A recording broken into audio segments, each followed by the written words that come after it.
मैंने कभी नहीं सोचा था कि मैं इस चैनल पे कभी कुछ ऐसा डिस्कस करूंगा एंड स्पेशली कभी मैं गूनिंग के ऊपर वीडियो बना रहा हूँ। और मैं सच्ची बताऊं तो इस वीडियो को बनाने से कुछ दिन पहले तक मेरे को एक्चुअल मीनिंग भी नहीं पता था। गूनिंग का असली मतलब क्या है, गूनर का असली मतलब क्या है, मुझे ये भी नहीं पता था। मेरे दिमाग में एक अलग ही मीनिंग था। मेरे दिमाग में ऐसा था कि एक इंसान जिसको गूनर बोला जाता है वो इंसान है जो दूर से ताड़ता रहता है। मेरे लिए एक स्टॉकर और एक गूनर सेम लोग थे, क्योंकि मैंने कभी इतना सर्च ही नहीं करा था इसके बारे में। मैंने जो ये वर्ड है गूनिंग और गूनर, ये सारे मीम्स वगैरह में देखे थे, कई जगह पढ़े थे, बट मैंने कभी इस वर्ड पे इतना टेंशन नहीं दिया था। लेकिन अभी थोड़े दिन पहले मेरे सामने एक क्लिप आई, जो अभी पूरा प्रोटेस्ट हुआ था ना धर्मेंद्र प्रधान के अगेंस्ट, उस प्रोटेस्ट की क्लिप आई मेरे सामने जिसके अंदर 4 दीवारी था। एंड 4 दीवारी ने एक फनी वे में एक लाइन मारी और मैंने ये लाइन सुनी एंड आई रियलाइज्ड कि जो मीनिंग मेरे दिमाग में है शायद वो ट्रू मीनिंग नहीं है। तो मैं गया गूगल पे एंड मैंने सर्च करा कि इसका मीनिंग क्या है, और मेरे सामने आया ये।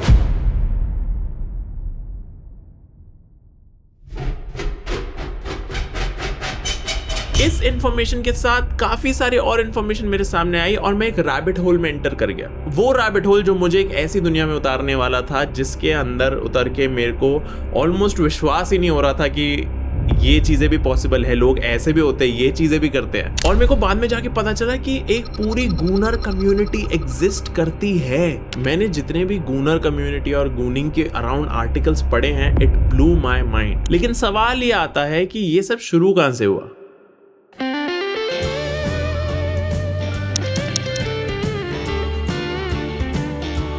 मेरे को पता चला कि ये पूरा गूनर कल्चर जो है ये एक इंसिडेंट से आया। अर्ली 2000s में अमेरिका के अंदर बिकिनी बरिस्टास का कल्चर बहुत ज्यादा ग्रो करने लग गया था। जिनको नहीं पता बिकिनी बरिस्टास वाला कल्चर क्या था, उसके अंदर बेसिकली जैसे नॉर्मल रेस्टोरेंट्स के ड्राइव थ्रूज होते हैं कि आप रेस्टोरेंट के बाहर से ही कार ले जाओ, बाहर ही ऑर्डर प्लेस कर दो और बाहर से ही ऑर्डर लेके आप चले जाओ, उसे ड्राइव थ्रू कहते हैं। लेकिन अर्ली 2000s में अमेरिका के अंदर बिकिनी बरिस्टास वाले ड्राइव थ्रूज आने लगे। इसके अंदर क्या होता था कि एक छोटा सा कैबिन होता था जिसके अंदर कॉफी मशीन्स लगी हुई होती थी और एक लड़की होती थी जो बिकिनी में खड़ी रहती थी। उस लड़की का काम सीधा सीधा ये था कि कार्स आए, वो ऑर्डर ले और उन्हें वहां पे coffee they they. And just because उस लड़की ने बिकिनी पहनी हुई थी, उनकी कॉफी सेल्स बहुत ज्यादा बूस्ट कर जाती थी। It was a weird way of advertising. ये बिकिनी बरिस्टास वाले ड्राइव थ्रूज यूजुअली सुबह 5 बजे खुल जाते थे और रात के 11-12 बजे तक खुले रहते थे। कुछ तो 24 आवर्स तक खुले रहते थे। और इन ड्राइव थ्रूज में आते थे आदमी अपनी कार्स लेकर, और उनका intent most of the time coffee का नहीं होता था, ये तो तुमने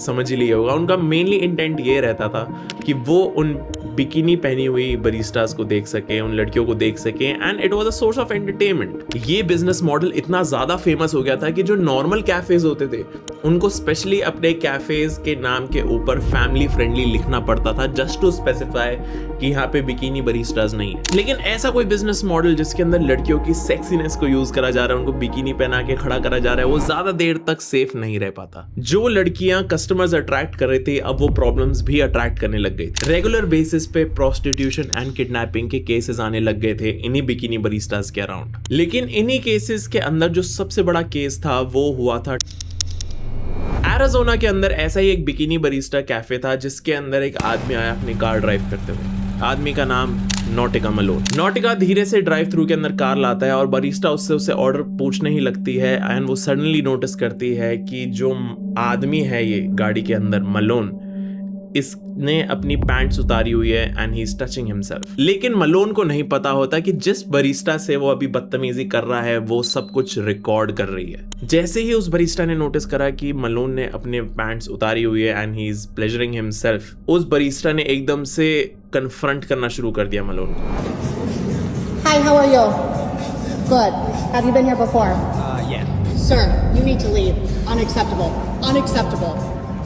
Call 911. जैसे उस बरिस्टा ने कन्फ्रंट करा मलोन को, मलोन ने एकदम से गाड़ी भगानी शुरू कर दी। He tried to leave because उसको रियलाइज हो गया था कि उसकी वीडियो बन रही है। कमाल की बात ये थी कि जो ये आदमी था नॉटिका Malone, he was 27 years old.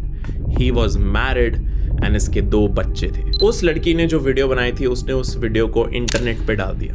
And ये वीडियो आग की तरह फैल गई। जैसे ये वीडियो इंटरनेट पे वायरल हुई, लोगों ने अपने रिएक्शंस देने शुरू कर दिए।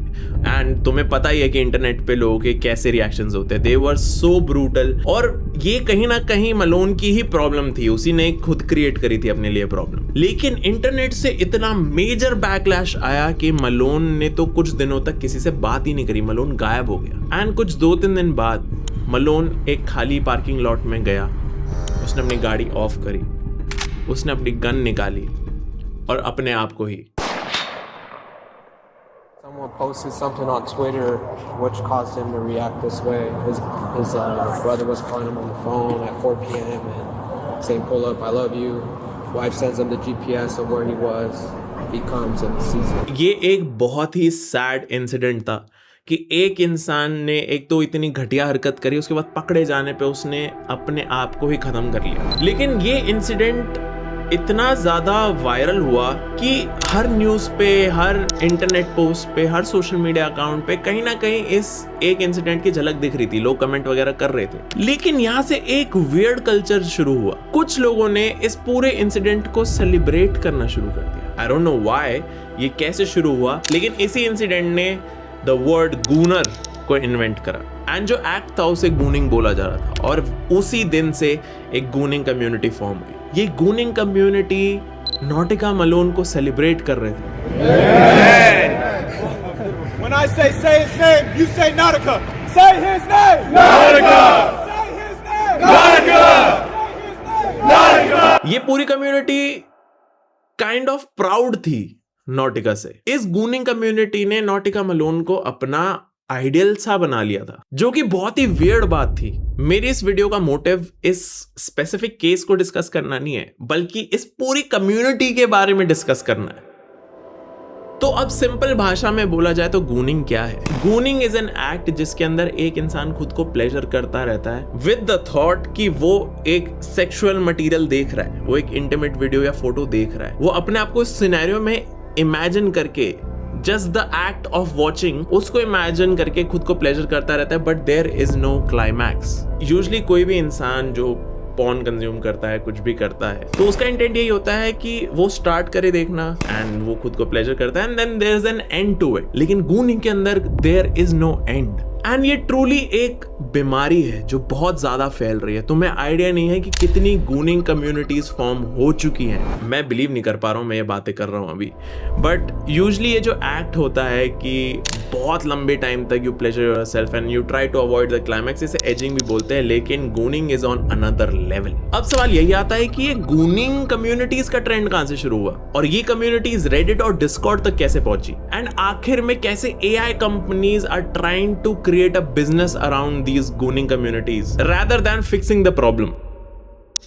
2019 में Reddit पे एक पेज बना जिस पे एडल्ट कंटेंट शेयर होता था, लेकिन वहां पे एक ट्विस्ट था। ये बेसिकली एक गूनर कम्युनिटी में ट्रांसफॉर्म हो गई थी। इसका इंटेंट ही ये था। और यहाँ पे सिंगल इमेजेस पोस्ट होनी शुरू हो गई थी जिसके नीचे बस एक कैप्शन, एक लाइन लिखी होती थी जो ये बताती थी कि तुम्हें ऐसा फील करना है। और ज्यादातर कैप्शंस में पता है क्या लिखा होता था? Melt your brain and enter the state. And ये स्टेट क्या होती थी? इसे गूनर स्टेट बोलते थे, जिसके अंदर गूनिंग के एक्ट के टाइम पे तुम्हारा दिमाग पूरी तरीके से मेल्ट हो जाता है एंड तुम रियलिटी से दूर हो जाते हो, तुम भूल जाते हो तुम कहाँ हो। अल्टीमेटली हर एक गूनर का यही एम होता है कि वो इस गून स्टेट तक पहुंच पाए। मैं कैसी बातें कर रहा हूँ, पर यही सच है। और मैं ये वीडियो इसलिए बना रहा हूँ क्योंकि मैंने जब ये सब कुछ पढ़ा था मेरे को भी विश्वास नहीं हुआ था। तो आई वाज लाइक कि भाई this is a great topic और ये मुझे तुम्हारे साथ डिस्कस करना चाहिए। जब कोई भी एक गूनर गून स्टेट में आता है तो उसको ऐसा फील होता है जैसा एक ड्रग एडिक्ट को होता है जब वो ड्रग्स कंज्यूम करता है। तुम एक इंटेंस हाई में चले जाते हो, तुम्हारी बॉडी के अंदर डोपामिन बह रहा होता है। जो ये रेडिट पेज था जिसके बारे में बात कर रहा था, इसके अंदर लोग अपने एक्सपीरियंसेस भी शेयर करते थे। कोई बताता था कि it is equivalent to having alcohol, और कुछ लोग तो इसको एकदम हार्डकोर ड्रग्स के बराबर रख देते थे। और इस पूरे एक्ट के साथ पता है प्रॉब्लम क्या थी? आप खुद को फिजिकल हार्म से ज्यादा मेंटल हार्म कर रहे हो। आप अपने दिमाग को ऐसे तरीके से हार्ड वायर कर रहे हो को शायद रिपेयर भी नहीं करा जा सकता। 2025 तक आते आते तो गूनिंग कम्युनिटीज का नंबर बहुत ऊपर जा चुका था और बहुत सारे जर्नलिस्ट इन चीजों के बारे में रिसर्च भी करने लगे थे एंड उन्होंने अपनी पूरी कोशिश करी थी डेटा निकालने के लिए कि वो ज्यादा से ज्यादा ऐसे लोगों से, ऐसे एडिक्ट से मिल सके और उनसे इंफॉर्मेशन निकाल सके। और जो भी इंफॉर्मेशन निकल के आई इन गूनर से, उनसे एक चीज पता चली कि एक गूनर एवरेज पे दिन में 2 से 3 घंटा गूनिंग करता है। 2 से 3 घंटे। और कुछ लोग तो मैराथन सेशंस करते हैं जिसके अंदर ये पूरा एक्ट सेवरल आवर्स तक चलता है। अब ये जो सारे गूनिंग कम्युनिटी के मेंबर्स होते थे जो इस एक्ट में लगे रहते थे और घंटों बर्बाद करते थे, इनका ब्रेन इतनी ज्यादा लेवल पे खराब हो चुका था, मेल्ट हो चुका था, करप्ट हो चुका था, हार्ड वायर हो चुका था कि अब इन्होंने एक तरीके से रियल ह्यूमन कनेक्शंस बनाना ही बंद कर दिया था। इनके पास कोई रिलेशनशिप्स नहीं थे भी तो वो टूट जा रहे थे क्योंकि अल्टीमेटली इनका डिजायर सिर्फ और सिर्फ एडल्ट कंटेंट देखने का होता था। जो एक बेसिक ह्यूमन की सेक्सुअल ड्राइव होती है वो इनके अंदर मर चुकी थी। तुम खुद सोचो कि ऐसा इंसान मेंटली कितना फक्ड हो चुका होगा। अब ये जो पूरा गूनिंग का एक्ट था ये अपने आप में बहुत ही एक शेमफुल एक्ट है एंड खराब बात तो ये थी कि जो इन एक्ट्स में इन्वॉल्व थे उनको ये चीज पता थी कि ये बहुत ही शर्मनाक बात है और इसी शर्म को उन्होंने सेक्सुअलाइज कर लिया। क्योंकि जैसे ही किसी इंसान को बहुत ज्यादा टाइम हो जाता था इन गूनिंग कम्युनिटीज के अंदर तो उसको अलग टाइप का कंटेंट दिया जाता था जिस कंटेंट के नीचे व्यूअर को ही ह्यूमिलिएट करा जा रहा है, उसे लूजर बुलाया जा रहा है, गुड फॉर नथिंग बुलाया जा रहा है एंड उसी बेइज्जती से वो व्यूअर प्लेजर ले रहा है। Like I don't know how that works but this is true. कुछ लोग ऐसे हैं जिनको ह्यूमिलिएशन से प्लेजर मिलता है और इस ह्यूमिलिएशन का एक और मोटिव ये था कि जो भी एडल्ट कंटेंट बना रहे थे और इन गूनिंग कम्युनिटीज को केटर कर रहे थे उनका सीधा ये एक एम था कि वो व्यूअर को इतना ह्यूमिलिएट कर दे कि वो व्यूअर ह्यूमिलिएशन से बचने के लिए पैसे देने के लिए तैयार हो जाए और इस वजह से काफी सारे गूनर्स पैसे भी देते थे। अब मैंने तुम्हें ये तो समझा दिया कि ये कम्युनिटी फॉर्म कैसे हुई, लेकिन जैसे जैसे कम्युनिटी बढ़ती गई एक और सब कम्युनिटी बन गई रेडिट पे जिसका नाम था गून केव्स। अब गून केव्स में क्या था, लोग अपने सेटअप्स, अपने पीसी सिस्टम्स, अपने लैपटॉप्स, अपने फोन्स की फोटोज भेजते थे और दिखाते थे कि कैसे उनका setup is much better than others when it comes to gooning. So there's 109,000 members and then I mean 109,000 people is a lot of people. Yeah. That is like not a niche goon cave. Oh wow, so yeah. this is people kind of yes, showing. so that's mine. That is yours? Yeah, so that's mine. So you put yours out on there to show people. Yeah. What made you kind of share your goon? Because different people have different caves, so it's kind of like a creative space. कोई दिखाता था कि उसके computer पे 4 monitors हैं या 3 monitors हैं, multiple monitors हैं, कोई अपना लैपटॉप दिखा रहा है, कोई अपना फोन दिखा रहा है, कोई डिस्प्ले को मेंशन कर रहा है कि मेरे डिस्प्ले तो बहुत बढ़िया है और मैं तो गूनिंग करता हूँ इसको देख के। ये सारी डिस्कशंस होती थी। मैं समझ रहा हूँ ये टॉपिक थोड़ा फनी हो सकता है, थोड़ा हंसी भी आ रही होगी तुम लोगों को, तुम हंस सकते हो, बट ये टॉपिक बहुत ज्यादा सीरियस है क्योंकि जो लोग इस एडिक्शन से डील कर रहे हैं ना वो लोग हमारे आसपास रहते हैं और मैं ये वीडियो इसलिए बना रहा हूँ कि मैं तुम लोगों को अवेयर कर सकूं कि अगर तुम्हें बाय चांस कोई क्लू मिले कि कोई इंसान ऐसा है, गेट देम सम हेल्प। तो जब ये गूनर केव्स वाली कम्युनिटी बनी तो उसके अंदर तो सारे सेटअप्स दिखाते ही थे, इसके अंदर एक और नई चीज दिखाने लगे लोग which was the emergency kit. अब इमरजेंसी किट क्या होती थी कि बाय चांस अगर एक इंसान गूनिंग कर रहा है and he is like I need more content instantly, मेरे को नहीं पता मतलब what was the mindset, but लोग इसी कम्युनिटी के अपने पास 8 टेराबाइट का डेटा रखते थे ऑफ एडल्ट कंटेंट। 8 टेराबाइट, तुम समझ पा रहे हो कितना सारा कंटेंट है ये। 8 टेराबाइट और टॉयज वगैरह अपने साथ रखते थे जिससे कि वो इस इमरजेंसी किट को यूज कर सके जब भी उनको इमरजेंसी फील हुआ। वो तो मुझे पता नहीं कैसे होती थी, बट हाँ ये लोग इतने फक्ड थे, ये लोग इतना ज्यादा घुस चुके थे इस कल्चर में कि इनके पास 8 TB की स्टोरेज होती है ऑफ एडल्ट कंटेंट। और हाँ, जब एक ऐसा एडिक्ट पूरे दिन ही ऐसा कंटेंट कंज्यूम कर रहा है, उसकी लाइफ इस चीज के अराउंड रिवॉल्व कर रही है, तो आई गेस 8 TB का कंटेंट उनको चाहिए होगा। मैं धीरे धीरे रिग्रेट कर रहा हूँ ये टॉपिक डिस्कस करना। और यही जब पूरा कल्चर बढ़ा और ये कम्युनिटीज बनी तो 2020 में आया pandemic. The whole world was at home और जब पूरी दुनिया घर पे बैठी थी तो कहीं ना कहीं डिस्कॉर्ड ही सहारा था काफी सारे लोगों का। तो काफी सारे लोग डिस्कॉर्ड पे आते थे और ये जो गूनर कम्युनिटीज हैं इनको डिस्कवर कर लेते थे। धीरे धीरे करके वो भी इस कम्युनिटी का पार्ट बनते थे और तब जाके एक नया टर्म शुरू हुआ गून बर्ड्स। ओके, यहाँ पे बहुत ही फक्ड अप बातें आने वाली हैं, तो थोड़ा प्रिपेयर हो जाओ। Goon birds are basically 2 or more people जो एक साथ बैठ के, एक दूसरे के सामने बैठ के एक ही कंटेंट पीस को देख के या फिर मल्टीपल कंटेंट पीसेस को देख के साथ में गूनिंग वाले एक्ट में इन्वॉल्व होते हैं, बट वो दोनों गे नहीं होते, which is so fucking weird. They are pleasuring themselves, but they are straight. Which made no sense to me. पर इन लोगों का दिमाग इतना खराब हो चुका था कि ये लोग अब ये हरकतें करते थे। और जब डिस्कॉर्ड पे ये लोग मिलने लगे तो अब ये गूनिंग सेशन, ये गून बर्ड्स के जो सेशंस होते थे अब ये ऑनलाइन होने लगे। लेकिन उसके बाद जब पैंडेमिक एंड हुआ तो ये सेशंस अब रियल लाइफ में होने लगे। ये एक दूसरे के घर जाने लगे एंड वहां पे गूनिंग सेशंस रखने लगे। जो मैंने ये बात बोली थी ना कि ये सारे एक साथ बैठ के एक एक्ट में इन्वॉल्व होते थे, गूनिंग करते थे, सब कुछ करते थे एक साथ, एंड दे वर स्ट्रेट। ये जो एक स्टेटमेंट है ये इतनी फक्ड है कि कोई भी इंसान जो ह्यूमन साइकोलॉजी समझता है वो चक्कर खा के गिर जाए कि how is that even possible, कि ये लोग ऐसी कौन सी मेंटल स्टेट में है जो आज तक किसी भी ह्यूमन में देखी नहीं गई। और इसी मेंटल स्टेट की वजह से साइकोलॉजिस्ट का बहुत ज्यादा ध्यान चला गया था इन कम्युनिटीज की तरफ, because they wanted to figure it out कि ये हो क्या रहा है। जैसे डिस्कॉर्ड पे ये पूरी कम्युनिटी फैली वैसे ही रेडिट पे भी फैली थी। और रेडिट पे एक सब रेडिट है जिसका नाम है गून, जिसपे आज की डेट में 2 मिलियन से ज्यादा फॉलोअर्स हैं। रेडिट ने ये चीज देखी और उससे समझ आ गया कि ये बहुत गलत है और ये सब रेडिट बैन भी हुआ। लेकिन बैन होने के बाद ये पूरा कम्युनिटी, ये पूरा सब रेडिट और ज्यादा पॉपुलर हो गया। तो ये कम्युनिटीज जंप करती रहती थी कि एक रेडिट पे अगर बैन हो रहा था वो डिस्कॉर्ड पे आ जाते थे, डिस्कॉर्ड पे बैन हो रहे तो वो रेडिट पे चले जाते थे।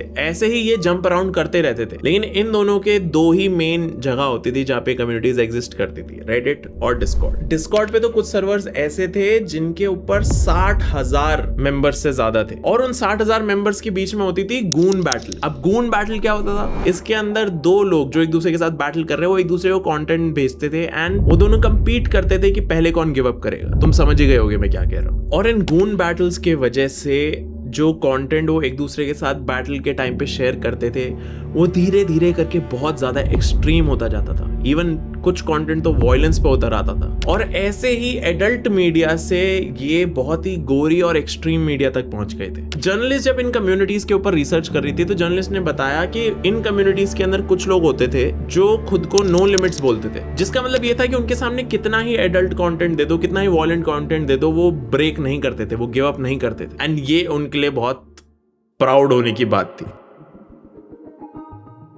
अभी जितने भी लड़के ये वीडियो देख रहे हैं तुम्हें याद होगा कि बीच में एक बहुत ज्यादा ही जोर से नो फैप मूवमेंट आया था कि जिसके अंदर नो फैप के बेनिफिट्स और नो फैप को बहुत ज्यादा प्रमोट करा जाता था। अब जैसे ये नो फैप मूवमेंट आया ये तो अब डायरेक्टली लिंक हो गया था गूनिंग से, क्योंकि गूनिंग का भी एसेंस कहीं ना कहीं नो फैप वाला ही था। नो फैप इतना ज्यादा पॉपुलर हो गया था और जो लोग नो फैप कम्युनिटी से अटैच होने लग गए थे, इस नो फैप मूवमेंट में बिलीव करते थे, वो कहीं ना कहीं से जैसे तैसे करके इन गूनिंग कम्युनिटीज को ढूंढ लेते थे। मैं उन लोगों की बात कर रहा हूं जिनको गूनिंग कम्युनिटीज के बारे में पता भी नहीं था लेकिन वो नो फैप में बिलीव करते थे। अब इन नो फैप वालों को दिखता था कि oh we can pleasure ourselves और हम नो फैप पे भी रहेंगे। इसी माइंडसेट के साथ उस टाइम पे नो फैप कम्युनिटी की वजह से बहुत major chunk of audience, of people, of men gooning communities में चले गए और ये नंबर इतना बड़ा है कि इसकी कोई गिनती ही नहीं है। मैं सिंपल लैंग्वेज में समझाता हूँ कि नो फैप का ये मतलब था कि यू डू नॉट क्लाइमैक्स और you do not pleasure yourself for like 90 days और उससे तुम्हें एक इंस्टेंटली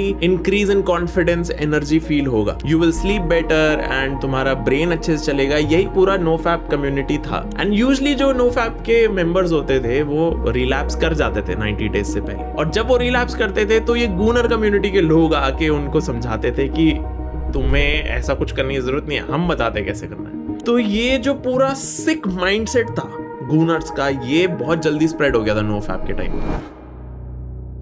अब आता है सबसे अल्टीमेट सवाल कि जो AI कंपनीज हैं what are they trying to do जिससे इन गूनर कम्युनिटीज से पैसा निकाला जा सके, कि कैसे इन गूनिंग कम्युनिटीज के अराउंड एक बिजनेस क्रिएट करने की कोशिश कर रही हैं AI कंपनीज। काफी सारी डिस्कॉर्ड पे जो गूनिंग कम्युनिटीज हैं उनको स्पॉन्सर करना शुरू कर दिया इन AI कंपनीज ने। स्पॉन्सर से मेरा यह मतलब है कि वो वहां पे जाके उन मॉड्स को, उन एडमिन्स को दे आर पेइंग मनी कि आप अपनी पूरी कम्युनिटी को जो इस जो ये डिस्कॉर्ड पे आपकी पूरी गूनर कम्युनिटी है, इनको बताओ कि वो अपनी कैसे कस्टम इमेजेस और स्मॉल वीडियोस बना सकते हैं यूजिंग आर AI सॉफ्टवेयर। क्योंकि AI कंपनीज ने बहुत पहले देख लिया था कि ये जो पूरी गूनर कम्युनिटी है ये कितना ही पैसा खर्च कर देंगे, क्योंकि ये मेंटली तो खराब हो ही चुके हैं, तो हम इनसे एटलीस्ट पैसा तो निकालें। और AI कंपनीज खाली उनको फोटोज और वीडियोस नहीं दे रही है, AI कंपनीज ने चैट बॉट्स क्रिएट कर दिए हैं जिनके अंदर गूनर्स जाके बात करते हैं एंड दे थिंक कि सामने कोई असली ही इंसान है, जो कि बिल्कुल भी नहीं है। और इस वजह से पता है क्या हो रहा है, काफी सारे विक्टिम्स जो हैं, जो काफी सारे एडिक्ट्स हैं इन गूनर कम्युनिटीज में, they are following in love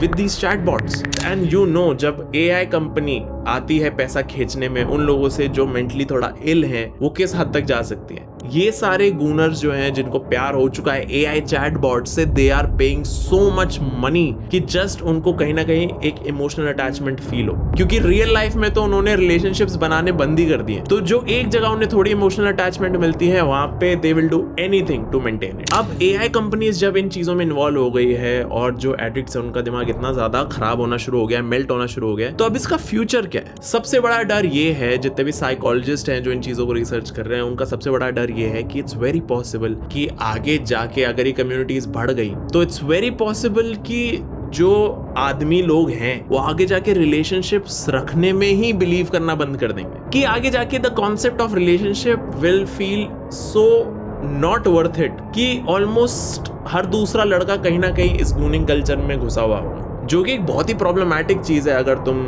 society level से सोचो तो। अब मैं ये वीडियो क्यों बना रहा हूँ, क्योंकि ये जो कम्युनिटी है, ये जो लोग हैं, इनका नंबर इतना बड़ा है, ये इतने सारे लोग हैं कि इट्स वेरी पॉसिबल कि इन्हीं कम्युनिटीज में से जुड़े हुए किसी इंसान से तुम मिले हो कभी, एंड इट्स वेरी पॉसिबल कि तुम्हें ये सब कुछ नहीं पता था जो मैंने अभी बताया और तुमने नोटिस ना करा हो। अगर तुम्हें कोई भी ऐसा इंसान मिलता है, ट्राई टू हेल्प देम, क्योंकि इनकी मदद ये खुद भी नहीं कर सकते। मैं ये नहीं कह रहा कि तुम्हारी ही रिस्पॉन्सिबिलिटी उनको ठीक करेंगे, एटलीस्ट ट्राई। और दूसरा रीजन ये है कि हम सब इंटरनेट पे हम धीरे धीरे करके डे बाय डे और ज्यादा एक्सप्लोर करते जा रहे हैं इंटरनेट को। तो आप कभी ऐसी किसी कम्युनिटी के सामने आओ तो आप पागल ना बनो। यू शुड बी अवेयर कि इंटरनेट पे क्या क्या चीजें हैं। मेरे को ये टॉपिक इसलिए डिस्कस करना था कि मैं चाहता हूं कि सारे लोग इसके बारे में अवेयर रहे, जिससे कि आगे चल के ये कोई बहुत मेजर प्रॉब्लम ना बन जाए for the society, for the country, for us. ये प्रॉब्लम का सॉल्व होना बहुत जरूरी है। So guys, thank you so much for watching this video. This was a very different video. मैं ऐसी वीडियोस बनाता नहीं हूँ, बट आई रियली थॉट कि ये चीजें तुम्हें पता होनी चाहिए। I hope you enjoyed the video. I hope तुम समझ गए होगे जो मैं समझाना चाह रहा हूँ। Thank you so much for watching this video and I will see you in the next one. Bye bye.